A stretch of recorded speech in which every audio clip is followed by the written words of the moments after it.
اعوذ باللہ من الشیطان الرجیم بسم اللہ الرحمن الرحیم۔ السلام علیکم۔ میں ہوں محمد تحسین عباسی اور آپ دیکھ رہے ہیں میرا یوٹیوب چینل۔ ناظرین، آج کے ولاگ میں بھی میں سب سے پہلے آپ کو بتاؤں گا جو ان دنوں سوشل میڈیا اور خبروں کی زینت بنے ہوئے ہیں، فرحان غنی جنہیں گزشتہ روز انسداد دہشت گردی کی عدالت میں پیش کیا گیا تھا اور ان کا 3 دن کا ریمانڈ لے لیا گیا ہے، اس کی کچھ خبریں جو تھیں وہ ایکسکلوسیو رہ گئی تھیں جو ابھی تک کسی چینلز پر وائرل نہیں ہوئی ہیں۔ اور اس کے ساتھ ساتھ میں آپ ناظرین آپ کو یہ بھی بتاؤں گا کہ پاکستان پیپلز پارٹی کی اس حکومت میں اس سے پہلے بھی اس قسم کے سنگین نوعیت کے 2 واقعات ہو چکے ہیں،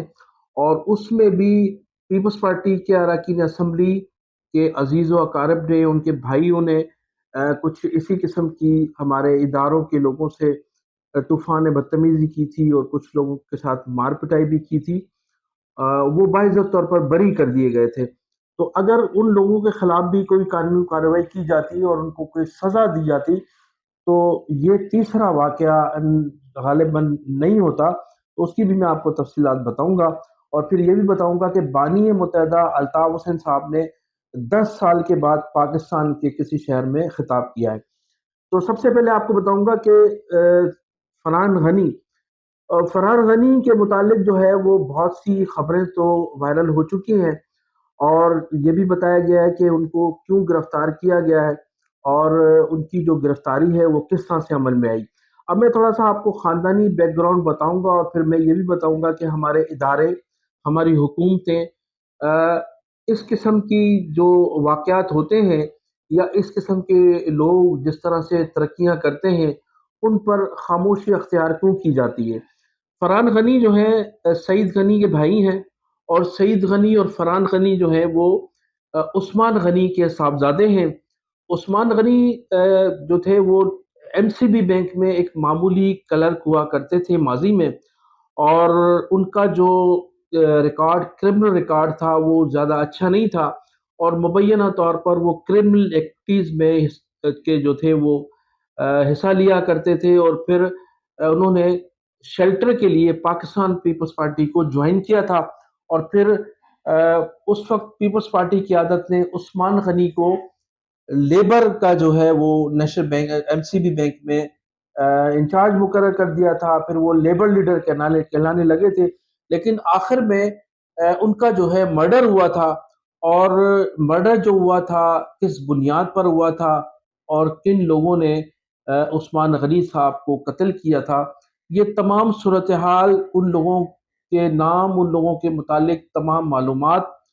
سعید غنی صاحب کے بھی پاس موجود ہے اور فرحان غنی کے پاس بھی موجود ہے، اور پیپلز پارٹی کی قیادت بھی سمجھتی ہے کہ عثمان غنی کا جو قتل ہوا تھا وہ کن لوگوں نے کیا تھا اور کن وجوہات کی بنا پر کیا تھا۔ تو عثمان غنی صاحب کے جو چنیسر گوٹ پہ جو معاملات تھے اور جس طرح سے وہ کرمنل لوگوں کو مبینہ طور پر سپورٹ کیا کرتے تھے، تو اسی طرح سے اس کا تسلسل قائم کیا پہلے سعید غنی نے، اور پھر جب سعید غنی صاحب مکمل طور پر سیاست میں انوالو ہوئے تو انہوں نے یہ شعبہ فرحان غنی کو سپرد کر دیا تھا، اور پھر فرحان غنی جو ہے ایک طویل عرصے سے ان تمام کرمنلز کو، ان تمام لوگوں کو سپورٹ کر رہے تھے جن لوگوں کو ان کے والد عثمان غنی سپورٹ کیا کرتے تھے۔ تو جو فرحان غنی ہیں وہ اس علاقے میں خوف کی علامت بنے ہوئے تھے، جس طرح سے ماضی میں عثمان غنی خوف کی علامت تھے، اسی طرح سے فرحان غنی بھی اس علاقے میں خوف کی علامت بنے ہوئے تھے طویل عرصے سے، جب سے پاکستان پیپلز پارٹی کو اقتدار ملا ہے اور سعید غنی صاحب کو مختلف وزارتیں بھی ملی اور وہ پیپلز پارٹی میں اہم عہدوں پر بھی فائز رہے، تو فرحان غنی جو تھے ایک طاقتور مافیا بن گئے تھے، اور یہاں اس علاقے میں پانی کا کنیکشن لینا اور کنسٹرکشن کرنا اور کسی بھی قسم کی ایکٹیویٹیز سے پہلے فرحان غنی تک جو تھی وہ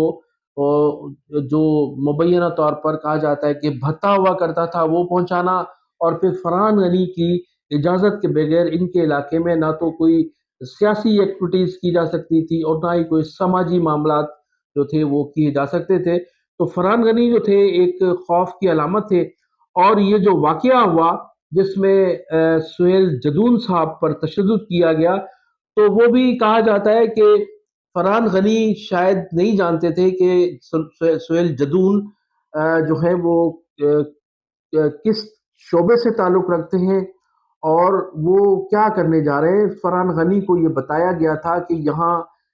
نیٹ کی جو لائنیں ہیں وہ ڈالی جا رہی ہیں، اور پھر پورے کراچی کا یہ سسٹم ہے کہ جہاں بھی کیبلز ڈالی جاتی ہیں وہاں علاقے کے منتخب لوگ وہاں سے مبینہ طور پر بھتہ بھی وصول کرتے ہیں، اور اگر بھتہ نہ دیا جائے تو پھر کام بند کرا دیا جاتا ہے۔ تو کہا جاتا ہے کہ اس واقعے سے قبل فرحان غنی نے کئی مرتبہ ٹھیکیدار سمجھتے ہوئے سہیل جدون کو میسج کروایا تھا، اور جب انہیں بھتہ نہیں دیا گیا تو پھر یہ تشدد کیا گیا، جبکہ یہ کہا جاتا ہے کہ سہیل جدون نے تمام صورتحال سے ان کے لوگوں کو آگاہ کیا تھا جو بار بار ان سے بھتہ مانگنے آ رہے تھے۔ انہوں نے کہا تھا کہ میرے پاس تمام اداروں کی NOCs موجود ہیں، لہٰذا میں کسی بھی صورت بھتہ نہیں دوں گا، اور پھر اس طرح سے وہ کام کر رہے تھے۔ تو پھر جو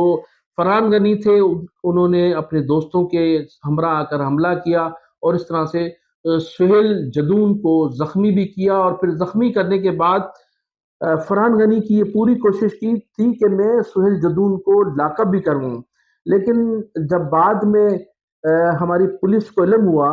کہ سہیل جدون صاحب کا تعلق کہاں سے ہے، اور سہیل جدون صاحب جو ہیں وہ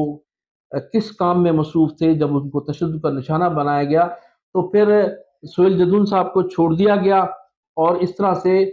سہیل غنی جو فرحان غنی تھے وہ بھی اس وقت تھانے سے فرار ہو گئے تھے۔ بعد میں سہیل جدون صاحب کے جو افسران تھے انہوں نے خصوصی دلچسپی لی، اور دلچسپی لینے کے بعد چیف منسٹر کو بھی آن بورڈ لیا، آئی جی صاحب کو بھی آن بورڈ لیا، وزیر داخلہ کو بھی آن بورڈ لیا، اور اس کے بعد اسلام آباد کے احکامات پر عمل کرتے ہوئے یہ میسج دیا گیا سندھ گورنمنٹ کو کہ اگر فرحان غنی کو پیش نہیں کیا گیا تو پھر سعید غنی کو بھی گرفتار کیا جا سکتا ہے، جس کے بعد سعید غنی نے فرحان غنی اور ان کے ساتھیوں کو تھانے میں پیش کیا، لیکن ان تمام صورتحال سے سندھ حکومت جو تھی بالکل لا تعلق تھی، اور انہوں نے جو سعید غنی تھے جو پوری کوشش کر رہے تھے کہ بلاول بھٹو زرداری اس میں انوالو ہوں، چیف منسٹر انوالو ہوں تاکہ اس معاملات کو سمیٹا جائے، لیکن جو اداروں کے جو لوگ تھے انہوں نے اس معاملات کو سمیٹنے سے پہلے یہ کہا کہ کم از کم اس کو سزا ضرور ملنی چاہیے تاکہ آئندہ اس قسم کے واقعات نہیں ہو سکے۔ ناظرین، اس سے قبل میں آپ کو بتاتا چلوں کہ 2 واقعات جو ہیں اندرون سندھ میں اس قسم کے ہو چکے ہیں۔ سب سے پہلے تو بتاؤں گا کہ مبینہ طور پر شکارپور میں ایک DSR کا غالباً کہا جاتا ہے کہ قتل ہوا تھا، اور جس شخص نے اس کو قتل کیا تھا تو وہ جو ہے اس وقت سندھ گورنمنٹ میں ایڈوائزر ہے، اور پھر وہ ایک طویل عرصے تک چیف منسٹر ہاؤس میں روپوش بھی رہے، اور آصف زرداری صاحب کے ساتھ اسی روپوشی میں ان کو دیکھا گیا کہ وہ مکہ مکرمہ میں آصف زرداری صاحب کے ساتھ